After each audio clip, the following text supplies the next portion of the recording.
CPM ഒരിക്കലും BJP ഡീലുണ്ടാവുകയില്ല. കാക്ക മലർന്നു പറഞ്ഞാലേ BJP CPM ഡീലുണ്ടാവും. ഇവിടുത്തെ പ്രധാനപ്പെട്ട കോൺഗ്രസ് നേതാവ് ചെറിയാളല്ല, RSSൻ്റെ രണ്ടാം സർസംഘചാലക്കായ ഗോൾവക്കറുടെ മുമ്പിൽ ഇങ്ങനെ നിന്ന ആളാണ്. RSSൻ്റെ വോട്ട് പലതവണ വാങ്ങിയിട്ടുണ്ട് എന്നുള്ള കാര്യം പിണറായി വിജയനായാലും ഇപ്പോൾ MP ഗോവിന്ദനായാലും പല ഘട്ടങ്ങളിൽ പറഞ്ഞിട്ടുണ്ട്. ഞാൻ കട്ടായമായിട്ട് പറയുന്നു, ഞങ്ങൾക്ക് LDFന് RSSൻ്റെ ഒറ്റ വോട്ടും വേണ്ട. VS സുനിൽകുമാറിന് ഇത്തവണ സീറ്റ് നിഷേധിച്ചത് CPMൻ്റെ എതിർപ്പ് കാരണമാണെന്ന് പറയുന്നു. എന്താണ് അതിനോട് പറയാൻ?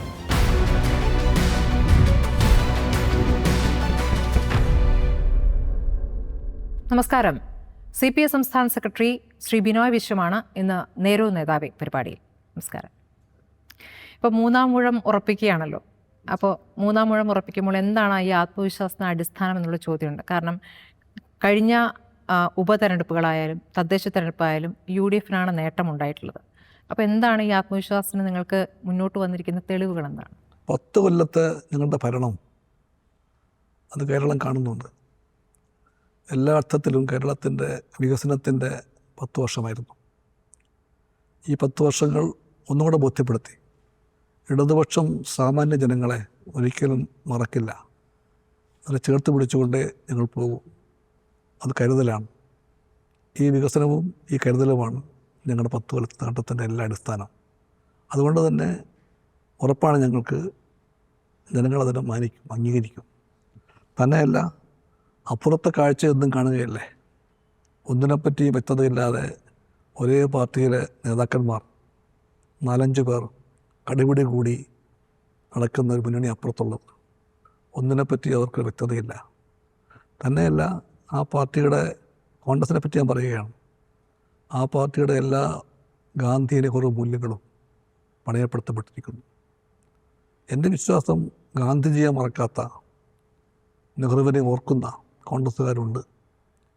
അവരുടെ വോട്ടുകൾ പോലും ഇക്കുറി ഞങ്ങൾക്കായിരിക്കും. അതുകൊണ്ട് LDFന് പരിപൂർണമായി ഉറപ്പാണ്, അടുത്തതും ഞങ്ങളുടെ ഊഴമായിരിക്കും.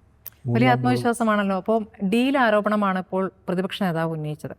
ഡീൽ ആരോപണം പറയുമ്പോൾ BJPയുമായി CPM ഡീൽ നടത്തുന്നു എന്നുള്ളതാണ്. അതായത് പാലക്കാട് BJPയെ സഹായിക്കുന്നു, പകരം 10 തിരിച്ച് സഹായിക്കുന്നു എന്നുള്ള ആരോപണമാണ് ഉന്നയിക്കുന്നത്. അപ്പോൾ ഡീൽ എന്ന കാര്യമല്ല എങ്കിൽ കൂടി BJPയുമായി ചില കാര്യങ്ങളിൽ ഒത്തുതീർപ്പ് എന്നുള്ള ആരോപണം CPA തന്നെ ഉന്നയിച്ചിട്ടുള്ളതാണ്. അതൊന്ന് പൂരം കലക്കൽ വിവാദമാണ്, ഒന്ന് PM ശ്രീയാണ്. PM ശ്രീയിൽ നിങ്ങൾ എത്രത്തോളം കടുത്ത ശക്തമായ നിലപാടെടുത്തു എന്ന് നമ്മൾ കണ്ടാണ്. അപ്പോൾ എവിടേക്കോ ചില ഒത്തുതീർപ്പുകൾ സംശയിച്ചാൽ നിങ്ങളും സംശയിച്ച കാര്യമാണല്ലോ. ഇല്ല, ഞങ്ങൾക്ക് തെല്ലും സംശയമില്ല. CPMന് ഒരിക്കലും BJPയുമായി ഡീലുണ്ടാവുകയില്ല. കറുപ്പും വെളുപ്പും ഒന്നായാലേ BJPയുമായി CPM ഡീലുണ്ടാവും. കാക്ക മലർന്നു പറഞ്ഞാലേ BJPയുമായിട്ട് CPM ഡീലുണ്ടാവും. വീണ്ടും ഞാൻ പറയാം, സൂര്യൻ കിഴക്കുതിച്ചാൽ അപ്പോൾ മാത്രമേ ആ ഡീലുണ്ടാകൂ. സ്വന്തം കളങ്കം മറച്ചു വെക്കാൻ വേണ്ടിയുള്ള ഒരു നീക്കമാണത്. ആ കൈപ്പത്തിയിൽ കളങ്കമുണ്ട്. അല്ല, BJP ചില സ്ഥലങ്ങളിൽ സ്ഥാനാർത്ഥികളെ നിർത്തിയിട്ടില്ല. അവർ മുന്നണിയിൽ ഇപ്പോൾ ഘടകകക്ഷികൾക്ക് നൽകിയിരിക്കുക. അവർക്ക് നല്ല സാധ്യതയുള്ള ഇടങ്ങളിൽ അവർ 2020 നൽകിയിരിക്കുന്നു. ഇപ്പോൾ എറണാകുളത്തെ കാര്യം നോക്കുകയാണെങ്കിൽ തൃപ്പൂണിത്തറയിൽ അവർ നേട്ടം ഉണ്ടാക്കിയതാണ്. അത് 2020 നൽകിയിരിക്കുന്നത്. റാന്നി, കോന്നി പോലുള്ള ഇടങ്ങളിലൊക്കെ തന്നെയും 2020 നൽകിയിട്ടില്ല. അപ്പോൾ അതിൻ്റെ പിന്നിൽ എന്താണ് എന്നൊരു സംശയം പോലും ഇടതുപക്ഷത്തിന് എന്താണ് ഇല്ലാത്തത്? മുന്നണി ബന്ധങ്ങളിൽ BJPയുടെ സീറ്റ് പങ്കുവയ്ക്കൽ എനിക്കറിയില്ല, അത് അതിൻ്റെ മാനദണ്ഡം എന്താണെന്ന്. എന്നാൽ എല്ലാ സ്ഥലങ്ങളിലും NDA സ്ഥാനാർത്ഥികൾ കാണുന്നുണ്ട് ഞങ്ങൾ. ഇപ്പോൾ എല്ലാ സ്ഥലങ്ങളിലും CPA സ്ഥാനാർത്ഥിയില്ല, പക്ഷെ എല്ലാ സ്ഥലങ്ങളിലും LDF സ്ഥാനാർത്ഥിയുണ്ട്. എവിടെയെല്ലാം CPI സ്ഥാനാർത്ഥിയില്ലയോ അവിടെയെല്ലാം ആരാണോ LDF സ്ഥാനാർത്ഥി അവരാണ് CPA സ്ഥാനാർത്ഥി. അതാണ് മുന്നണി. ആ വ്യക്തത CPIക്കുണ്ട്. അത് എല്ലാവർക്കും ഉണ്ടായേക്കാം, അതെനിക്കറിയില്ല. പക്ഷേ മുന്നണിക്കകത്ത് ഈ സീറ്റുകളുടെ കൈമാറലും പങ്കുവയ്ക്കലും സ്വാഭാവികമാണ്. KG ബാലൻ്റെ ആത്മകഥ ഇപ്പോഴും കമ്പോളത്തിലുണ്ട്, വാങ്ങിച്ച് വായിക്കണം. 40 സീറ്റുകളിലെ പങ്കാളിത്തം പറയുകയാണ്, വോട്ട് കൈമാറ്റം 40 ഇടത്തെ എല്ലാ കാലത്തും ഉണ്ടായിട്ടുണ്ട്. കേരളത്തിലെ കോൺഗ്രസ് ഗാന്ധി കോൺഗ്രസ് അല്ല, ഇവിടുത്തെ കോൺഗ്രസ് നെഹ്റു കോൺഗ്രസ് അല്ല, ഈ കോൺഗ്രസ് BJP കോൺഗ്രസ്സാണ്. ഞാൻ കട്ടായമായിട്ട് പറയുന്നു, ഞങ്ങൾക്ക് LDFന് RSSൻ്റെ ഒറ്റ വോട്ടും വേണ്ട. ഞങ്ങൾ കൃത്യമായി പറയുന്നു LDFിൻ്റെ രാഷ്ട്രീയത്തിൻ്റെ അടിസ്ഥാനം മതനിരപേക്ഷതയാണ്.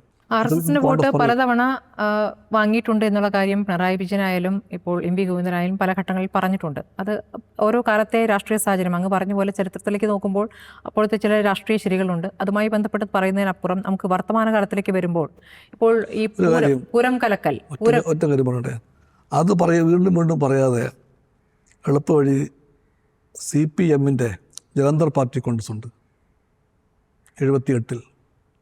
ആ പാർട്ടി കോൺഗ്രസ്സാണ് CPM രാഷ്ട്രീയത്തിലെ ഒരു വഴിത്തിരിവ്. ഞങ്ങളുടെ പാർട്ടി കോൺഗ്രസ് ഉണ്ട് അതേ കൊല്ലം തന്നെ പട്ടിണ്ടയിൽ. ഞങ്ങളുടെ പാർട്ടിയുടെ രാഷ്ട്രീയത്തിലെ വഴിത്തിരിവാണ്. ഈ 2 പാർട്ടി കോൺഗ്രസ്സുകളും CPIയോടും CPMനോടും പറഞ്ഞു ഇടതുപക്ഷ ജനാധിപത്യ ബദൽ എന്ന രാഷ്ട്രീയമാണ് ശരിയെന്ന്. അതിന് മുമ്പുള്ള രാഷ്ട്രീയത്തിലെ തെറ്റും ശരിയും തീർച്ചയായിട്ടും ചർച്ചാ വിഷയമാക്കേണ്ടത്. ഇപ്പോൾ ആ തെറ്റും ആ ശരിയും റിവ്യൂ ചെയ്തിട്ടാണ്, അത് പഠിച്ചിട്ടാണ് CPIയും CPMും പട്ടിണ്ടയിലേക്ക് പോയത്, ജലന്ധറിലേക്ക് പോയത്, പുതിയ രാഷ്ട്രീയം അംഗീകരിച്ചത്. അതിന് മുമ്പുള്ള കഥകളെല്ലാം അതുകൊണ്ട് ഇപ്പോഴത്തെ രാഷ്ട്രീയത്തിൽ പറയുന്നത് അനുചിതമായിരിക്കും. ഇപ്പോഴത്തെ രാഷ്ട്രീയത്തിലാണ് അത് പറഞ്ഞത് എന്നുള്ളതുകൊണ്ടാണ് പിന്നീട് അത് വിവാദമാകുകയും ചെയ്തത്. ഇപ്പോൾ തൃശ്ശൂർ പൂരം കലക്കൽ എന്നുള്ള ആരോപണം ആദ്യം ഉന്നയിച്ചത് CPIയുടെ നേതാവായിരുന്ന VS സുനിൽകുമാറാണല്ലോ. അപ്പോൾ VS സുനിൽകുമാറിന് ഇത്തവണ സീറ്റ് നിഷേധിച്ചത് CPMൻ്റെ എതിർപ്പ് കാരണമാണെന്ന് പറയുന്നു. എന്താണ് അതിനോട് പറയാനുള്ളത്? ശുദ്ധ വിവരക്കേട്. അതൊന്നും മറുപടി അറിയിക്കുന്നില്ല. അവർക്കൊന്നും കമ്മ്യൂണിസ്റ്റ് പാർട്ടിയെ പറ്റി അറിയില്ല. രാഷ്ട്രീയമായ ഗതികേടിൻ്റെ കുടുപിടി കയറിയാലേ ഇത്തരം ശുംഭത്തരം പറയാൻ പറ്റും. ഇതിപ്പോൾ ഡീൽ ആരോപണം ഇവിടെ നിൽക്കുന്നില്ല. ദേശീയ നേതാക്കളടക്കം പറയുകയാണ്. രാഹുൽ ഗാന്ധി ഇവിടെ വന്ന് പ്രസംഗിച്ചപ്പോൾ പറഞ്ഞു, ഖർഗെ പറഞ്ഞു ഇവിടെ CJP ആണ് എന്ന് പറയുന്നു. അപ്പോൾ ഇത് ഇന്ത്യ മുന്നണിയെ തന്നെ ബാധിക്കുന്ന രൂപത്തിലുള്ള പ്രതികരണമായി മാറിയിട്ടുണ്ടോ? രാഹുൽ ഗാന്ധിക്ക് അറിയാമെന്ന് എനിക്കറിയില്ല, ഖാർഗേജിക്കും അറിയാമെന്ന് എനിക്കറിയില്ല. പക്ഷെ അറിയണം, ഇവിടുത്തെ പ്രധാനപ്പെട്ട കോൺഗ്രസ് നേതാവ് ചെറിയ ആളല്ല. RSSൻ്റെ 2ാം സർസംഘചാലക്കായ ഗോൾവക്കറുടെ മുമ്പിൽ ഇങ്ങനെ നിന്ന ആളാണ്. നമ്മളെ ശിരസ്കനായി ശിരസ് കുനിച്ച് തൊഴുതു വണങ്ങി നിന്ന ആളാണ്. ഇയാളറിയാമല്ലോ, ഇടിയിലാരോപണത്തിൻ്റെ കോൺഗ്രസ് ഭാഗത്തുള്ള മുഖ്യ കർത്താവാണ് നിന്നതങ്ങനെ. അവിടെ പോയി പൂജിക്കാൻ പോയ മാന്യനാണെന്ന് പറയുന്നത്. ആ പൂജയുടെ ഉത്തരം ആദ്യം പറയട്ടെ, ബാക്കിയെല്ലാം പിന്നെ പറയാം. അതിൽ ഇന്നലെ അദ്ദേഹം വിശദീകരണം നൽകി. അദ്ദേഹം പറയുന്നത് ഒരു സംവാദത്തിനാണ് ക്ഷണിച്ചത്. ആ നോട്ടീസ് അടക്കം അദ്ദേഹം പുറത്തുവിട്ടു. ആ നോട്ടീസിൽ പറയുന്നത് സംവാദമാണ്, സംവാദത്തിലെ വിഷയവുമുണ്ട്. അപ്പോൾ RSS നടത്തുന്ന സംവാദങ്ങളിലേക്ക് വിവിധ രാഷ്ട്രീയ പാർട്ടികൾ പോകുന്ന പതിവുണ്ട്. ഇപ്പോൾ P പരമേശ്വരൻ്റെ പുസ്തക പ്രകാശനവുമായി ബന്ധപ്പെട്ട് VS അച്യുതാനന്ദനും അതേ പരിപാടിയിൽ തന്നെ അപ്പുറത്ത് VD സതീശനും സംസാരിച്ചിട്ടുണ്ട്. അപ്പോൾ അവിടെ സ്വന്തം പാർട്ടിയുടെ നിലപാടാണ് വിശദീകരിച്ചെന്ന് പറയുന്നു. ഇപ്പുറത്ത് വിളക്ക് കൊളുത്തുന്നതിന് പുറകിൽ ഈ പറയുന്ന ചിത്രമുണ്ടായിരുന്നു എന്നുള്ളതാണ് ഇപ്പോൾ വേറെ രൂപത്തിൽ വ്യാഖ്യാനിക്കുന്നത്. അദ്ദേഹത്തിന് അറിയില്ല, സംവാദം വേറെ, സംവാദത്തിലാണ് പോയത്. പൂജ വേറെ. അല്ല, സംവാദത്തിലാണ് പോയത്. അതിന് ഉദ്ഘാടനമായിരുന്നു. ഞാനും പോയിട്ടുണ്ട്. സംവാദം ആശയ സംവാദമാണ്, പൂജ താണുമണങ്ങലാണ്. വിളക്ക് കൊളുത്തിയതാണ് പ്രശ്നം അല്ലേ? പ്രശ്നമല്ലേ അത്? ആ ചർച്ചയ്ക്ക് ഞാൻ പോയാൽ ഞാൻ മാറി നിൽക്കും. രാഷ്ട്രീയ വ്യക്തിത്വം വേണം, രാഷ്ട്രീയ ആർജവം വേണം, രാഷ്ട്രീയ അടിമത്തം പാടില്ല. അതാണ് വിഷയം. ശരി, അങ്ങ് ഇത്ര കടുത്ത നിലപാട് BJPയുമായും RSSുമായി ബന്ധപ്പെട്ട് പറയുമ്പോൾ ഈ നിയമസഭാ തെരഞ്ഞെടുപ്പിന് മുമ്പ് ഈ നിയമസഭയിൽ അംഗങ്ങളായിരുന്ന ഇടതുപക്ഷത്തെ MLAമാരാണ് BJPയിലേക്ക് പോയിരിക്കുന്നത്.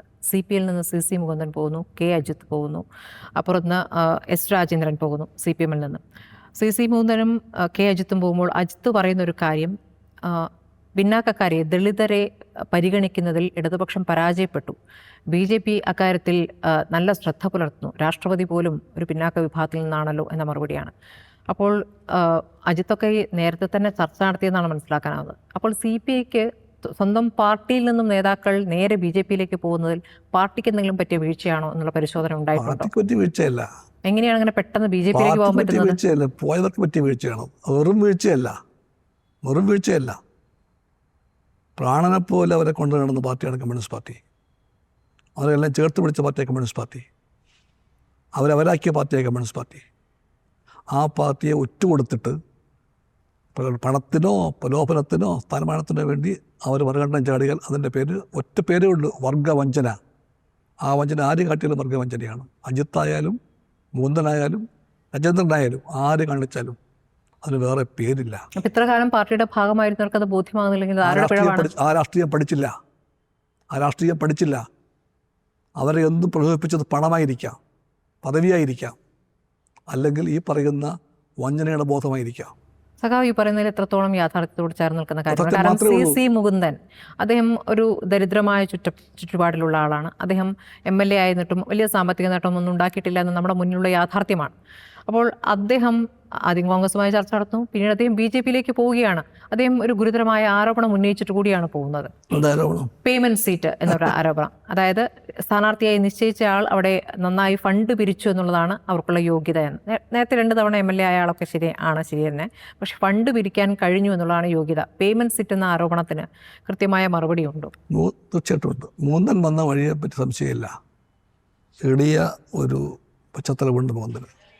അവിടെ നിന്നാണ് വന്നത്. കമ്മ്യൂണിസ്റ്റ് പാർട്ടിയാണ് മൂന്നനാക്കിയത്. അത് മൂന്നിനും നിഷേധിക്കില്ല. മൂന്നന പാർട്ടി എല്ലാ പരിഗണനയും കൊടുത്തിട്ടുണ്ട്. MLA വരാക്കിയിട്ടുണ്ട്. ആ മൂന്നൻ പാർട്ടി വിട്ടു പോയതിന് അർത്ഥം എന്താ? മൂന്നന് ഈ പാർട്ടിയെ പറ്റിയുള്ള അടിസ്ഥാന ബോധ്യം ഉണ്ടായിട്ടില്ല എന്നാണ്. മൂന്നൻ പാർട്ടിയിൽ നിന്ന് പുറത്താക്കപ്പെട്ട ആളാണ്. പാർട്ടിയുടെ പ്രശ്നമുണ്ടായിരുന്നു. ആ പ്രശ്നത്തിൻ്റെ എല്ലാ ഘട്ടങ്ങളിലും അത് തീർക്കാൻ വേണ്ടി ഇടപെട്ട പാർട്ടി സെക്രട്ടറിയാണ് ഞാൻ. തീർക്കാൻ വേണ്ടി. പക്ഷേ അങ്ങ് ചർച്ച ചെയ്യാൻ ഏൽപ്പിച്ച് അവിടെ തന്നെ അദ്ദേഹത്തിന് പ്രശ്നങ്ങളുള്ള ആൾക്കാരുമായിട്ടാണ് ചർച്ചയ്ക്ക് ഏൽപ്പിച്ചത്. പാർട്ടി രീതികളുണ്ട്. പക്ഷെ മൂന്നിനോട് ഞാൻ സംസാരിച്ചിട്ടുണ്ട്. എനിക്ക് സഹതാപമുണ്ട് മൂന്നിനോട്. പാർട്ടി ഒന്ന് മാറി പിറ്റേ ഡൽഹി വരെ പോയി കോൺഗ്രസ് ആകാൻ തട്ടി എറിഞ്ഞു എന്ന് പറഞ്ഞു. അതേ വേഗതയിൽ വന്ന് BJP ചേർന്നു. അധപ്പതനം എന്ന വാക്കിന് ഇത്രയും വലിയ നാണം കെട്ട അർത്ഥമുണ്ടെന്ന് ഞാൻ വീണ്ടും കണ്ടു. പക്ഷെ ഒരു തെരഞ്ഞെടുപ്പിന് മുമ്പും ഈ തരത്തിൽ MLA-മാർ ഇടതുപക്ഷം വിട്ട് BJPയിലേക്ക് പോയിട്ടില്ല.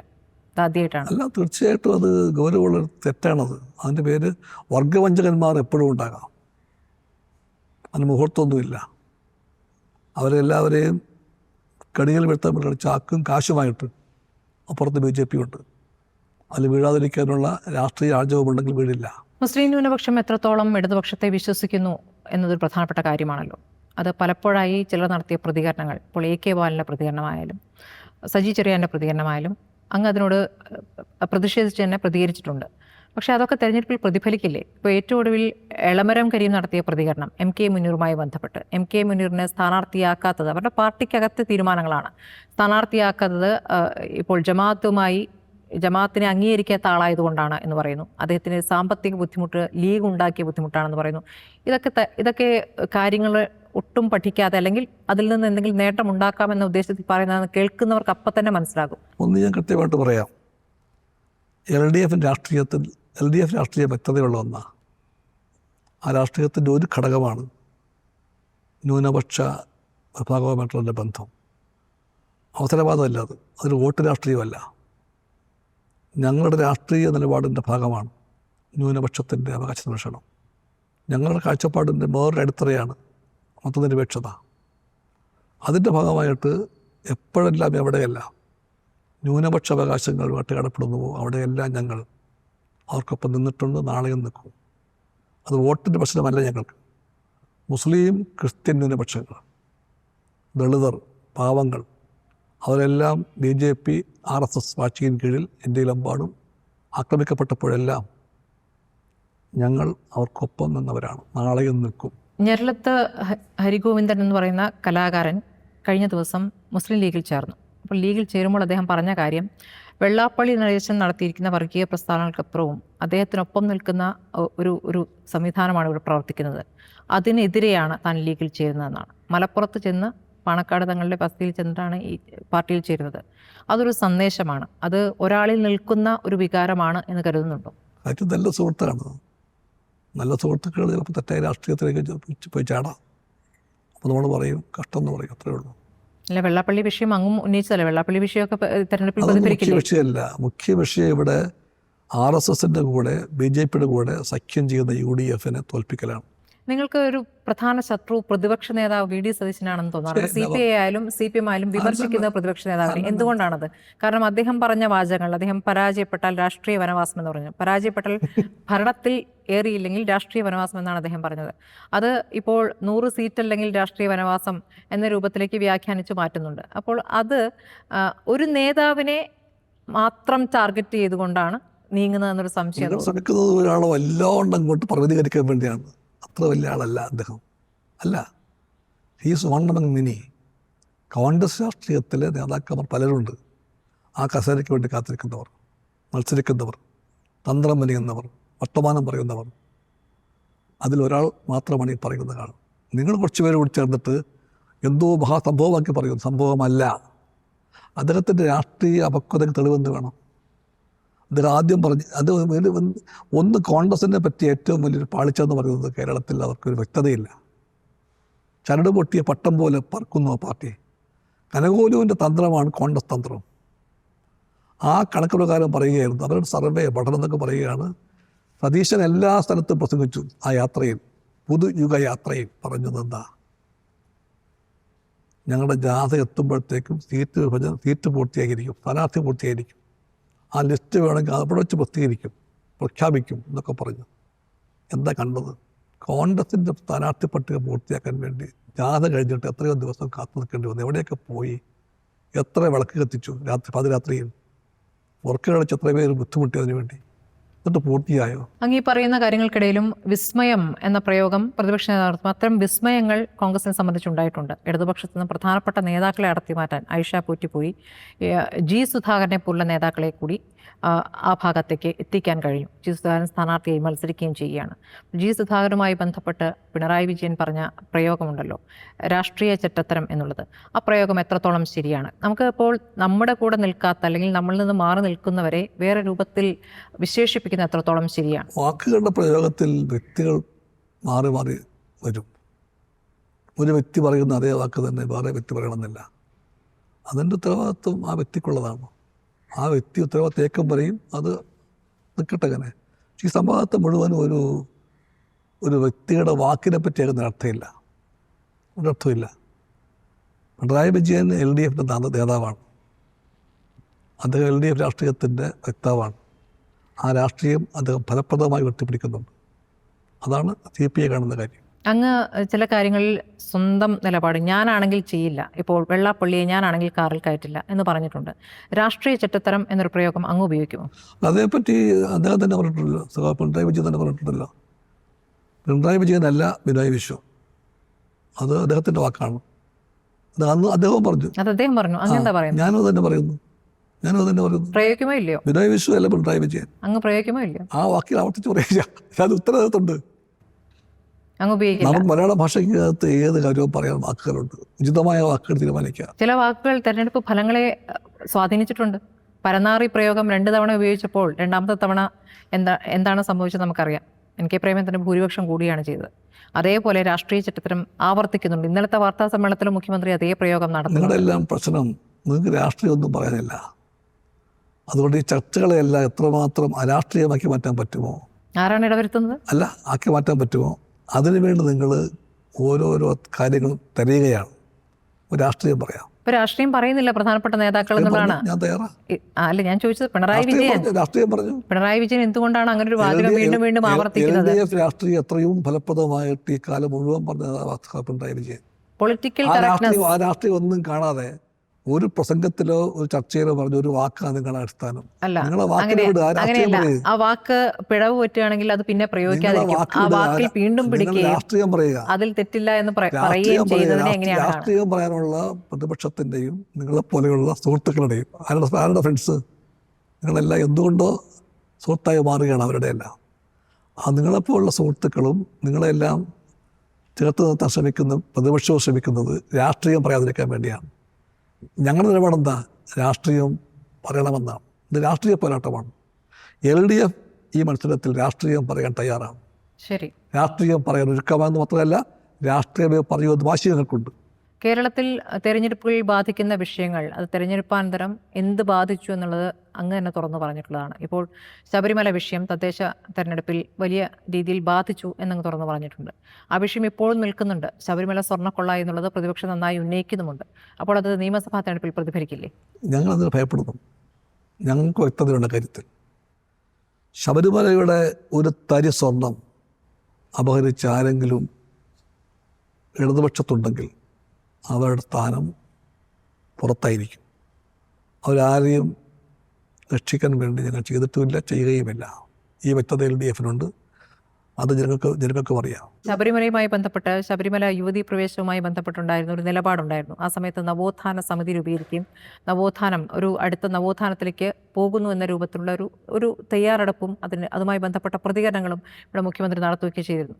പക്ഷേ ഈ ഘട്ടമായപ്പോഴേക്കും ഈ സർക്കാർ രണ്ടാം പിണറായി സർക്കാർ ആയപ്പോഴേക്കും ആഗോള അയ്യപ്പ സംഗമത്തിലേക്കാണ് വരുന്നത്. അപ്പോൾ യുവതീ പ്രവേശനം എന്നുള്ളത് അത് പഴയ കാര്യമാണ്, അതിനി പറയേണ്ടതില്ല എന്നുള്ള കാര്യം രൂപത്തിലേക്ക് വരികയാണ്. അപ്പോൾ അതിൽ വന്നിരിക്കുന്ന നിലപാട് മാറ്റം ആ ഘട്ടത്തിൽ നിങ്ങളെ പിന്തുണച്ചവരുണ്ട്. അപ്പോൾ ഈ നിലപാട് മാറ്റത്തെ എങ്ങനെയാണ് നിങ്ങൾ വിശദീകരിക്കുക?